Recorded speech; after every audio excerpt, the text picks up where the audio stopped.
આજે હોળીના પાવન અવસરે યાત્રાધામ શામળાજી ખાતે વહેલી સવારથી જ હજારો ભક્તો ભગવાન શામળિયાના દર્શનાર્થે પહોંચ્યા। હોળીના પર્વ નિમિત્તે ભગવાન શામળિયાને વિશેષ સફેદ કોટનના વસ્ત્રો અને સોનાના આભૂષણોથી શણગાર કરાયો। ઠાકોરજીની શણગાર આરતી પૂર્વે ભગવાનને ચાંદીની પિચકારીમાં કેસુડાનો રંગ ભરી તેમજ અબીલ ગુલાલનો છોડો ઉડાડી રંગોત્સવ ઉજવણી કરવામાં આવી, જેમાં હજારો ભક્તો જોડાયા। ખાસ કરીને કૃષ્ણ મંદિરોમાં હોળી અને રંગોત્સવનું વિશેષ મહત્વ હોય છે, ત્યારે યાત્રાધામ શામળાજી ખાતે પણ રંગોત્સવની ઉજવણી માટે મંદિર પરિસર ભક્તોથી ઉભરાયો। હજારો ભક્તો ભગવાન શામળિયાના દર્શન કરી અને ધન્યતા અનુભવી, સાથે પરિવારના મંગલની કામના પણ કરી હતી।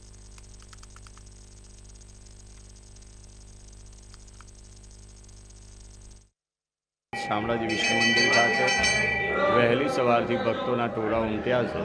સાથે ભગવાનને સુંદર મજાના વિવિધ રંગો દ્વારા અને એમાં તે કેસુડો એટલે કે જે શીતળતાનું પ્રતીક છે એવું રજત દ્રવ્ય એટલે કે ચાંદી પોતે પણ શીતળતાનું એક પ્રતીક છે। એટલે દરેક ભક્તોના સઘળા મનોરથો શાંતિથી પૂર્ણ થાય તેવા ભાવથી ભગવાનને કેસુડા વડે હોળી અને વિવિધ રંગો દ્વારા રંગવામાં આવ્યા છે।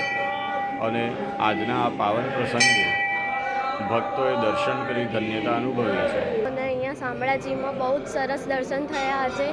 આજે હોળીનો તહેવાર છે, તો શામળાજીમાં ભગવાનને એટલા સુંદર તૈયાર કર્યા છે, તો બહુ જ લાભ મળ્યો છે। આજે ભગવાનનો બહુ જ સરસ છે, ભગવાનનો શૃંગાર, ભગવાનની આરતી થશે હમણાં થોડી વારમાં, તો બહુ સરસ છે। આજે બહુ સરસ છે ભગવાન। આજે હોળીના તહેવાર નિમિત્તે અહીંયા ઘણા બધી પબ્લિક આવતી હોય છે અને જે ભગવાનને શૃંગાર કરવામાં આવે છે, રાજપૂત કરવામાં આવે છે, અદ્ભુત વસ્તુ છે। અને આજનો લાવો એ ખૂબ અતિ અમૂલ્ય લાવો છે, એટલે પબ્લિકનો ઘસારો પણ વધારે જોવા મળે છે।